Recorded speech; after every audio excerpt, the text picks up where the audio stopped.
आप सुन रहे हैं आकाश गंगा नाम की एक अनोखी प्रेम कहानी, जिसमें हमारी पृथ्वी से एक लड़की गंगा किसी अलौकिक तरीके से ब्रह्मांड की किसी दूसरी दुनिया में पहुंच जाती है और उस प्लैनेट शांग्रीला के निवासी आकाश से उसे प्यार भी हो जाता है।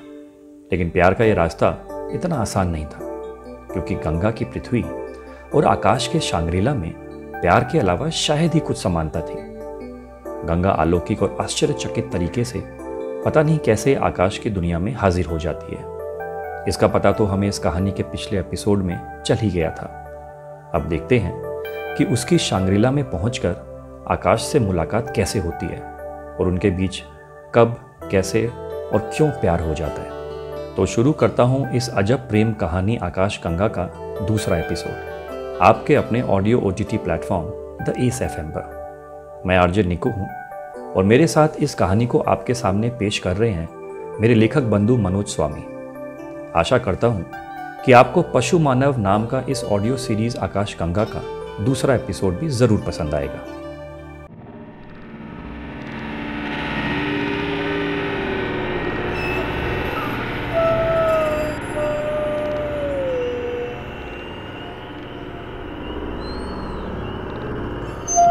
भेड़ियों की आवाज से गंगा की आंखें अचानक खुल जाती है। वह खुद को एक घने जंगल में पाती है। जंगल इतना घना था कि उसे समझ में नहीं आया कि उस वक्त दिन है या रात। इससे पहले कि वह कुछ समझ पाती, एक भेड़िए की गुर्राहट सुन वह घबराकर अपने पैरों पर खड़ी हो जाती है। उसके सामने का नजारा देख उसके होश उड़ जाते हैं। 20-30 भेड़िए उससे कुछ ही दूरी पर अपना शिकार करने के लिए घेरा बांधे तैयार नजर आते हैं।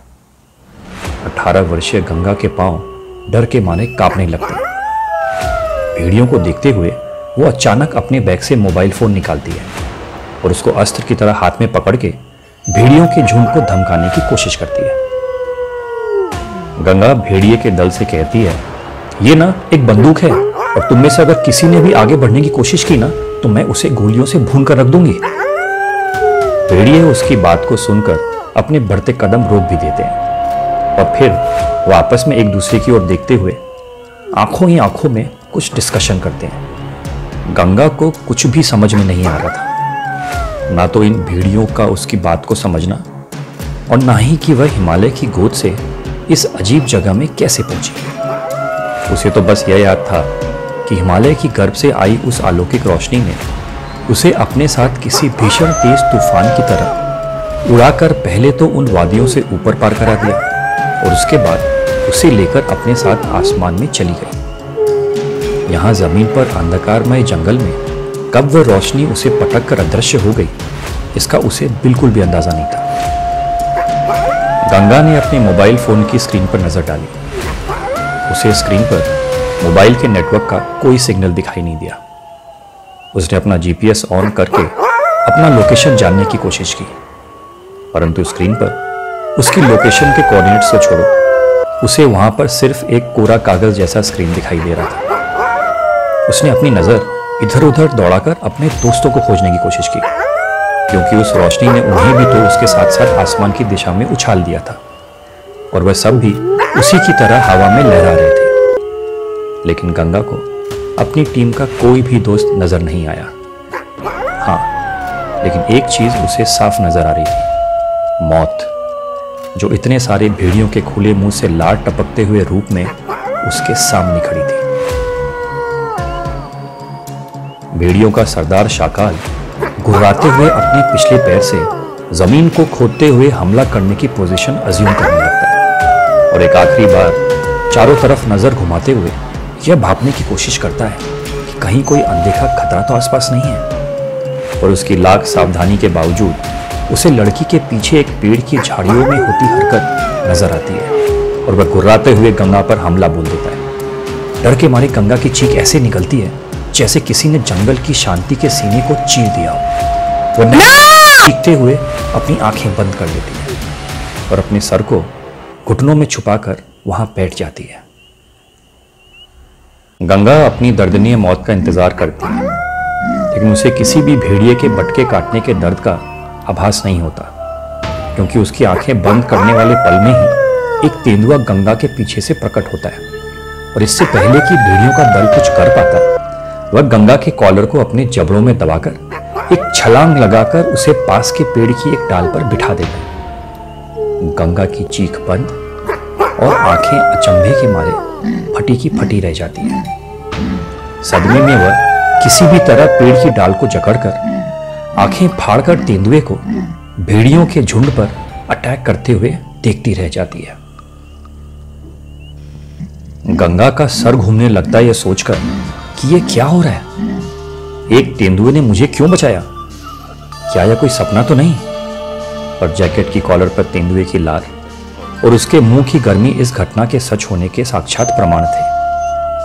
अचानक गंगा को याद आया कि तेंदुए शिकार करने के बाद अपने शिकार को मुंह में लेकर किसी पेड़ पर चढ़ जाते हैं ताकि कोई दूसरा जंगली जानवर उनके शिकार को छीन न सके। यह बात दिमाग में आते ही उसे समझ में आ गया कि उसकी जान पर खतरा अभी भी मंडरा रहा है। यह तेंदुआ उसका रक्षक नहीं बल्कि एक दूसरा भक्षक ही है और उसे किसी भी तरह इन सभी भयानक जंतुओं से अपनी जान बचानी पड़ेगी। नीचे भेड़ियों से घिरे तेंदुए ने एक जोरदार हुंकार भरी और अपने पास खड़े हुए एक भेड़िए को धर दबोचा और क्षण भर में उसकी गर्दन पर अपने दांत गड़ाकर उसका अंत कर दिया। उसके बाद उसने भेड़ियों के झुंड की तरफ कुछ इस तरह देखा जैसे कि उनको धमकी दे रहा हो कि अगर उनमें से किसी ने भी उसके शिकार की तरफ कदम बढ़ाए तो उनका भी वही हश्र होगा। तेंदुए की एक नज़र भेड़ियों के झुंड की तरफ थी तो उसने अपनी दूसरी नज़र अपने शिकार गंगा की तरफ गड़ा रखी थी। उसके खौफनाक देखने के तरीके से डर के मारे गंगा डाल से गिरते गिरते बची। भेड़िए के झुंड ने अपने दल के नेता शाकाल की तरफ देखा तो पाया कि वह बेखौफ तरीके से उस तेंदुए को और अपने शिकार गंगा की तरफ देख रहा है। उसने फिर अपने झुंड के भेड़ियों को तेंदुए पर धावा बोलने का इशारा किया और अपने पैर गंगा की तरफ बढ़ाए। इशारा मिलते ही झुंड के दूसरे भेड़ियों ने तेंदुए पर आक्रमण कर दिया, लेकिन तेंदुआ बहुत ही ताकतवर और फुर्तीला था और उसने एक ही वार में दूसरे और फिर पीछे से हमला करने वाले तीसरे भेड़िए का भी वही हाल किया जो पहले भेड़िए का किया था। उसके बाद उसने एक बार फिर से गरज कर भेड़ियों को दोबारा चेतावनी दी और एक बार फिर से गंगा की तरफ भी देख डाला जैसे कि कह रहा हो ये मेरा शिकार है, इसलिए तुम सब यहाँ से दफा हो जाओ। किंतु भेड़ियों को अपनी संख्या पर गुमान था और इसलिए वह भी डटे रहे। उसके बाद फिर एक भीषण खूंखार युद्ध शुरू हुआ जिसे देखकर गंगा के पंख पखेरु उड़ गए। तेंदुए के इस भीषण आक्रमण के सामने दर्जनों भेड़ियों की लाशें बिछती चली गई। तभी शाकाल ने अपना हमले का तरीका बदला और एक साथ 6 भेड़ियों ने तेंदुए पर हमला बोल दिया। 2 भेड़ियों ने सामने से, 2 पीछे से, एक भेड़िया दाएं से और एक बाएं से। तेंदुआ इस हमले से सत्ते में आ गया और लड़खड़ाकर उन 6 भेड़ियों के वजन से जमीन पर चित हो गया। खुद ने विकराल रूप ले लिया था और एक क्षण के लिए लगा कि तेंदुआ इस दाव को तोड़ नहीं पाएगा, पर वह बड़ा ही कुशल शिकारी था और इतनी जल्दी काबू में नहीं आने वाला था। फिर वहां पर एक घमासान युद्ध चलता रहा जहां सारे के सारे शिकारी आपस में मरने और मारने पर उतारू हो गए। गंगा को तो सिर्फ इसी मौके का इंतजार था, अभी नहीं तो कभी नहीं। यही सोचकर वह झट पेड़ से नीचे उतरी और उसने उस कुरुक्षेत्र से भागना शुरू कर दिया। पर शाकाल की शातिर निगाहें तो उस पर ही टिकी हुई थी। उसने अपने झुंड के एक भेड़िए को इशारा किया कि वह भागती हुई गंगा को धर दबोचे। बड़ी तेजी से वह भेड़िया गंगा के पीछे खो लिया। शाकाल की खुशी का ठिकाना न रहा और अब वक्त आ गया था कि वह उस तेंदुए का काम तमाम कर दे। और जैसे ही वह तेंदुए की तरफ मुड़ा उसे उसके कई साथी हवा में उड़ते हुए दिखाई दिए। 2 भेड़ियों के बोझ के नीचे तो वह खुद ही दब गया। रक्त से लहूलुहान तेंदुए ने अपने आप को उन 6 भेड़ियों से मुक्त कर लिया था। उसने गंगा को भागते और भेड़िए को उसका पीछा करते देखा और धनुष से निकले एक तीर की तरह उस तरफ हो लिया। एक ही छलांग में सामने भागते हुए भेड़िए की गर्दन दबोची और बिना कोई वक्त गवाए दूसरी ही छलांग में गंगा को पीछे से धर दबोचा। जमीन पर गिरी गंगा ने पलटकर देखा तो उसे तेंदुए के नहीं यमराज के दर्शन हुए। दहाड़ मारते हुए तेंदुए ने अपना मुंह खोला और मौत के डर से गंगा ने अपनी आंखें बंद कर ली। उसे बस इतना एहसास हुआ कि फिर से किसी ने उसके जैकेट का कॉलर पकड़कर उसे हवा में उछाल दिया। कुछ पल हवा में रहने के बाद वह धड़ाम से किसी चीज पर जा गिरी। आंखें खोली तो तेंदुए को अपने ऊपर ही पाया।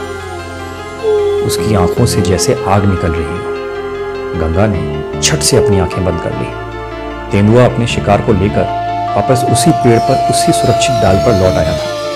उसने मुड़कर नीचे देखा तो दुश्मन सेना और उनका सरदार शाकार फिर से आक्रामक रुख अपना रहा था। उसे पता था कि जब तक वह इन जंगली कुत्तों को खत्म नहीं कर देता तब तक वह अपने शिकार का मजा नहीं चख सकता था।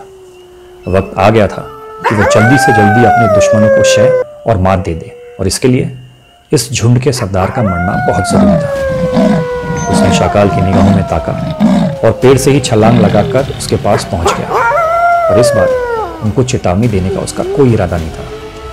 उन्होंने मौत मांगी थी तो फिर अब वो उन सब भेड़ियों ने भी हमला बोल दिया, और यह मौत का खेल करीब आधे घंटे तक चला, जिसका अंत भेड़ियों के सरदार शाकाल की मौत के साथ हुआ। तेंदुए ने उसके सीने को अपने तेज नाखूनों से चीरकर फाड़ दिया था। बचे हुए 7-8 भेड़ियों ने अपने सरदार को दम तोड़ता देख तुम दबाकर भाग खड़े। एक जोरदार गर्जन के साथ तेंदुए ने युद्ध में विजय का ऐलान किया।